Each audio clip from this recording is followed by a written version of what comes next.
Can I hear amen? Amen. People of God, I want us to look at this topic briefly, the unlimited God. Amen. Amen? Amen. What did I say? The The unlimited God. And I want us to quickly go to the book of Ephesians where we took our Bible reading from. But we're not going to read the whole of Ephesians like we read during our time of Bible reading. I just want us to look at verse 20 and 21. Please, I want to make sure we are all opening our Bible. Amen. Amen. Just like Daddy said at the first part of the service, it is very crucial that we come to church with our Bible. Amen. I know that we have a Bible in our tablets, in our phones, but look at the trick of the enemy. If we only use the Bibles on our phone and on our tablet, with time, we will not have printed Bible anymore. And of course, you know, when your phone breaks or when your phone gets defaulted, that is the end of that Bible in that phone.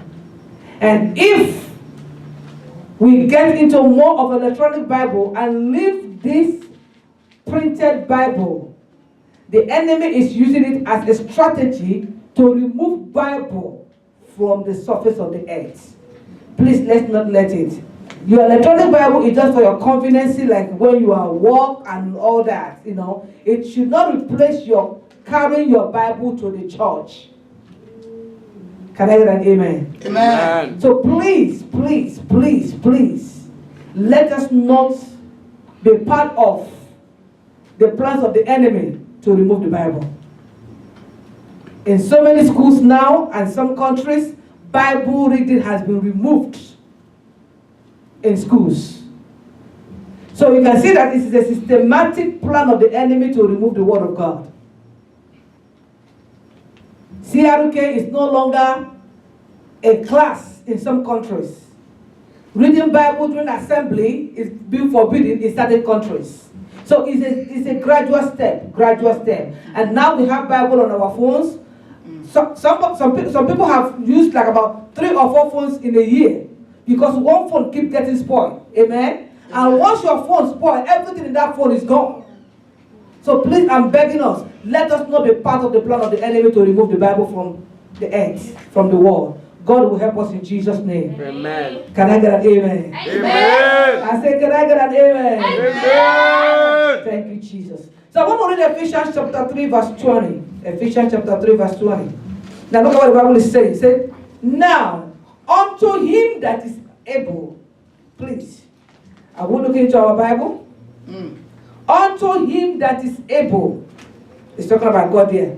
To do exceedingly abundantly above all that we ask or think, according to the power that worketh in us. Now, see 21. Unto him be glory in the church by Jesus Christ, throughout all ages, world without end. Amen. Amen. I said I want to talk about the unlimited God. Amen. The unlimited God. Man can be limited, but God is what?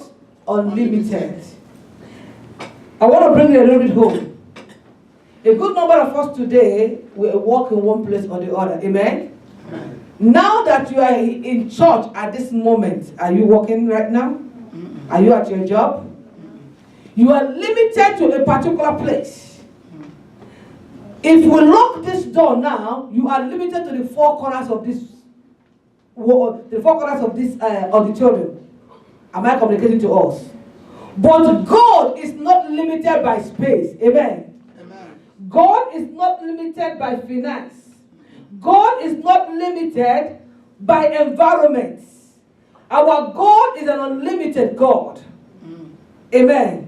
Amen. If you look at where we read, there are some key things I want us to find out there. In that Ephesians chapter 3, it said now. That's number 1 thing I want us to see. Now. Now, it now says again, able. It says him. Now, him, and able. What does now mean? Now means at this moment. Am I correct? Right now. Instantly. Immediately. It means that God can do what no man can do even now. Amen. Am I being understood? Yes. He said, now unto him, immediately unto him, at this moment unto him. God is not a God that is limited with time. God is not a God that is limited with your environment. God is not a God that is limited with the government of your nation. God is not a God that is limited with whatever is going on in the country where you come from. What God did yesterday, he can do it still in there now.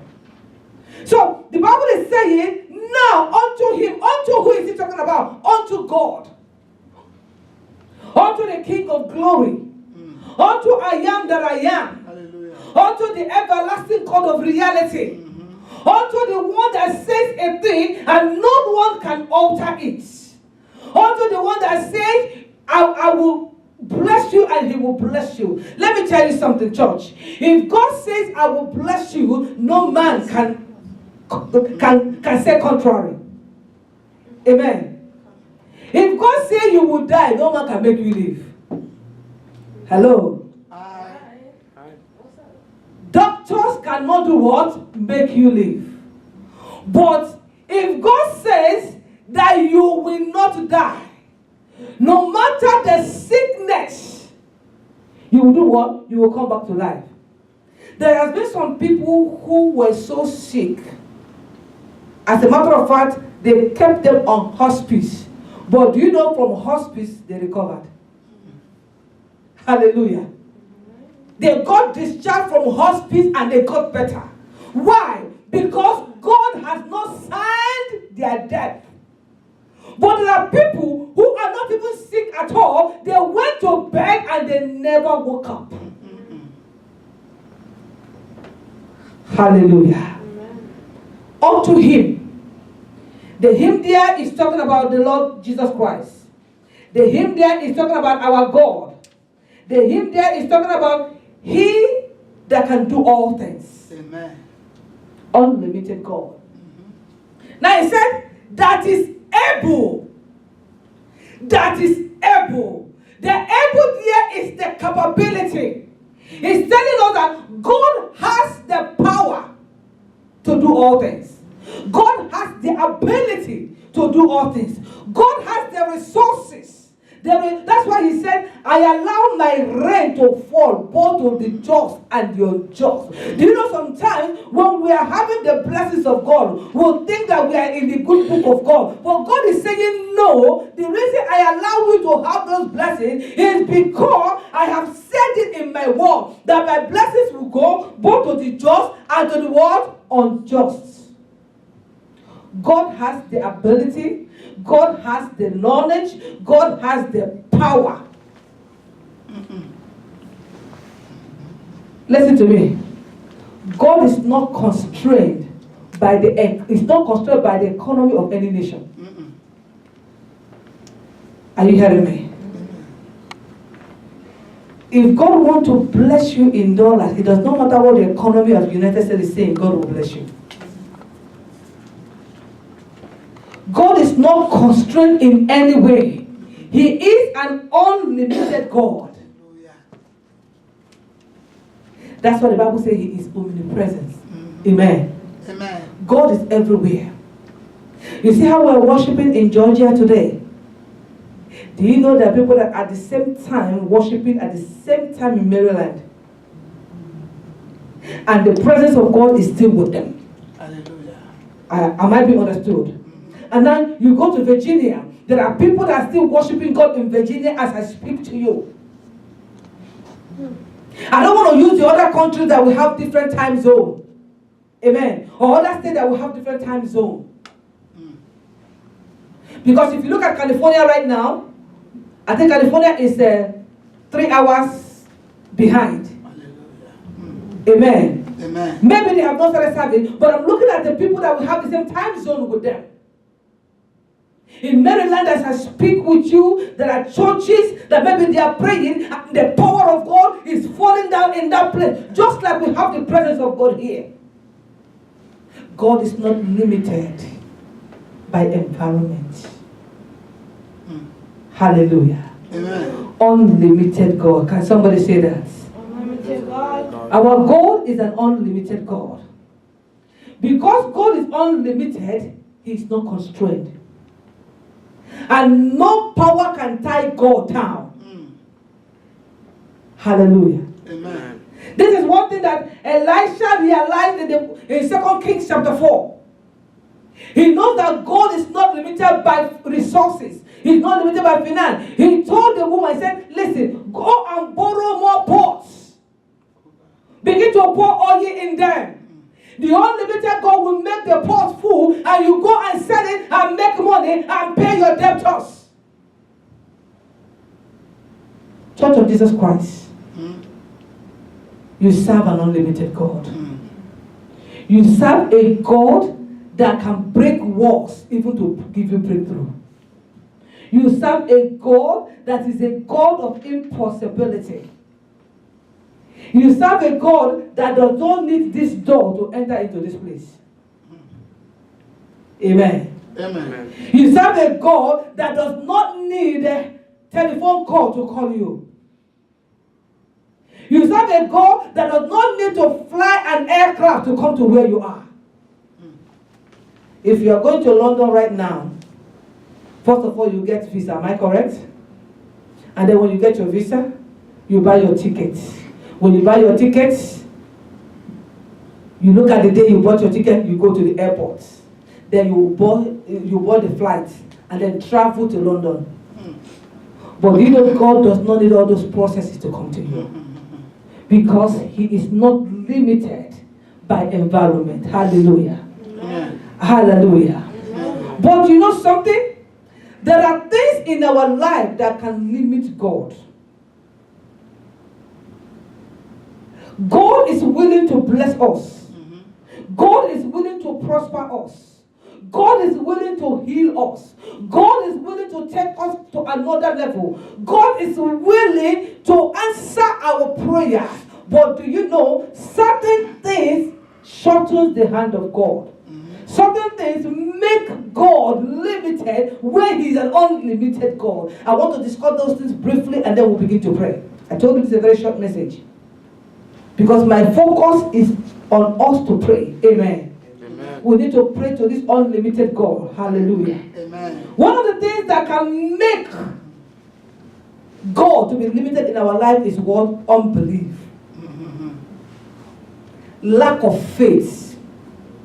In the book of Hebrews chapter 11 verse 6, the Bible says, anyone that will come to God, that want to come to God, will first of all believe that God exists. Amen. And that He is a rewarder of them that diligently seek Him. That God will reward anyone that comes to Him. First of all, you need to say, Lord, I believe. I believe. Yes, Lord, I believe. Yes, Lord, I believe. It is well with me. You need to believe in God first. You need to believe that He exists. And then after believing that He exists, you also have to believe that anyone that seeks Him, He rewards. Faith is the substance of things hoped for, the evidence of things not seen. So lack of unbelief prevents us from getting what God has prepared for us. Unbelief rather prevents us, lack of faith, unbelief prevents us from getting what God has prepared for us. Yes, Lord. Unbelief stands in the way of we and our blessings. Unbelief makes sure that when the angel of God is bringing our blessings, the blessing goes back to heaven because of unbelief. But I speak to your life today, you will not lose your blessing in the name of Jesus. Amen. No, I did not hear that amen. Amen. Thank you, Jesus. Amen. The next thing that could make God to be limited in our life is sin. In the book of Isaiah, chapter 59, verse 1 to 2, The Bible said here that the hand of God is not shortened that he cannot deliver. Or his ears heavy that he cannot hear. But that your sin have separated you from God. God will help us in Jesus' name. Amen. Let's quickly read that place. I want us to read here. Please make sure you open your Bible. Isaiah chapter 59. Isaiah chapter 59. And I'm going to quickly read verse 1 and 2. Behold, the Lord's hand is not shortened that he cannot save. No, it's not. He is an unlimited God. His hand can save you from wherever you are. Neither is ear heavy that he cannot hear. Absolutely. Wherever you are praying, God will hear you because he's an unlimited God. But look at what is the problem. The problem is in verse 2. He said, but your iniquities have separated between you and your God, and your sin have hid his face from you that he will not hear. The sin of man has made God to look away. And when God looks away, he will not hear. So that is what can limit God in our life. That is what can, just like in our Sunday school today, we are talking about forgiveness. And the scripture expressly say, if we do not forgive men their trespasses, that God also will not forgive you. So which means, if you are holding something against somebody, God will be holding your own sin against you. And when God is holding your own sin against you, what happens? You will begin to limit the hand of God in your life.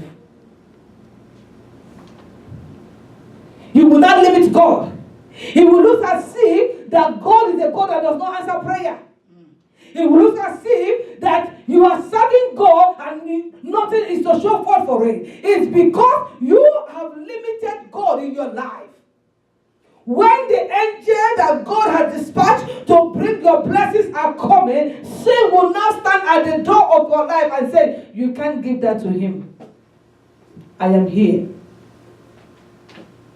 God will help us in Jesus' name. Amen. The number 3 thing that I want us to look at before we start praying is prayerlessness. Most times we complain than pray. Amen. We complain. They are not giving me plenty hours. They are not doing this. My supervisor don't like me. My house is this. My car is this. My this is that. But the good question is, have you prayed about it? Why worried when you can pray? That was the song of a songwriter. Okay. And another one said that you have all these problems because you do not pray. What a friend we have in Jesus. Great one. People of God, our God is an unlimited God. He's a God that can meet us at the point of our needs, anywhere, anytime, anyhow. But the point is, are you limiting God in your life? Are you allowing unbelief to come in? Are you allowing sin to remain in your life? Are you lazy to pray? Are you lazy to pray? These are the things that can limit God. But God on his own said, I know the thought I have for you, the thought of peace and of good, to give you your expected end. Another version said to give you a hope and a future. The Lord is ready to give us a hope. The Lord is ready to give us future. But you on your part, are you ready to believe God? Are you ready to walk with God? Are you ready to trust God? Are you ready to pray so that God will bring his blessings down into your life? Shall we pray? Oh, Father, I worship.